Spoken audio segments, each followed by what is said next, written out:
राहुल गांधी इस देश को इस्लामिक कंट्री बनाना चाहते हैं। कांग्रेस पार्टी की जो विचारधारा थी, जो देश के हित में काम करती थी, वो कांग्रेस अब नहीं रही है। सत्ता को पाने के लिए कुछ भी कह सकते हैं और सत्ता को पाने के लिए ये कुछ भी कर सकते हैं। देखिए, डीके शिव कुमार जी वही कहते हैं जो राहुल गांधी चाहते हैं, और राहुल गांधी इस देश को इस्लामिक कंट्री बनाना चाहते हैं।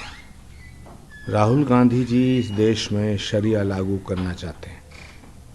अगर राहुल गांधी जी डीके शिव कुमार जी की बात से सहमत नहीं हैं, तो फिर उनके खिलाफ कार्रवाई करनी चाहिए, उन्हें नोटिस देना चाहिए। लेकिन राहुल गांधी जी चुप हैं, खामोश हैं।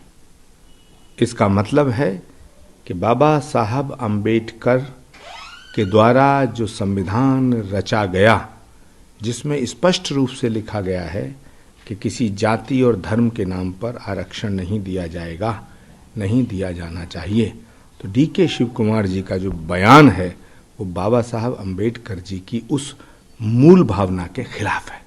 चाहे एक तरफ कांग्रेस संविधान बचाओ की बात कर रही है, संविधान को छेड़खानी की बात कहती है कि छेड़खानी बीजेपी कर रही है, लेकिन अब खुद उसमें संविधान में संशोधन की बात कर रही है। देखिए, कांग्रेस पार्टी की जो विचारधारा थी, जो देश के हित में काम करती थी, वो कांग्रेस अब नहीं रही है।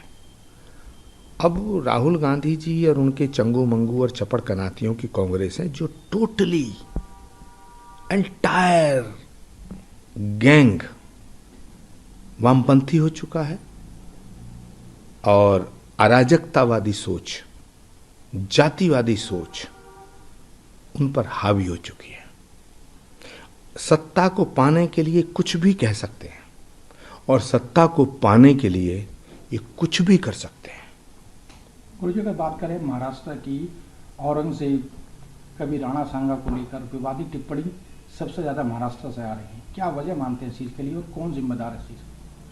देखिए, महाराष्ट्र की भूमि शौर्य की भूमि है, त्याग, तपस्या, बलिदान, महात्माओं की, ऋषि मुनियों की भूमि है, छत्रपति शिवाजी महाराज की भूमि है, संत तुकाराम की भूमि है, ज्योतिबा फूले की भूमि है, बाला साहब ठाकरे की भूमि है।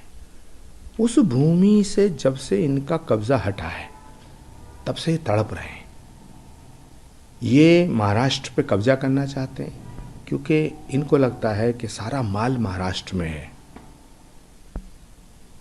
इसलिए ये उल्टी सीधी हरकतें कर रहे हैं और अपना आदर्श औरंगजेब को मानते हैं, जबकि औरंगजेब एक कट्टर बादशाह था, हिंदुओं के ऊपर जुल्म ढाने वाला बादशाह था। हिंदुओं को मुसलमान बनाने की उसकी ख्वाहिश थी, करोड़ों हिंदुओं को मुसलमान बनाने का उसका सपना था, सनातन को मिटाना चाहता था, भारत में शरिया लागू करना चाहता था।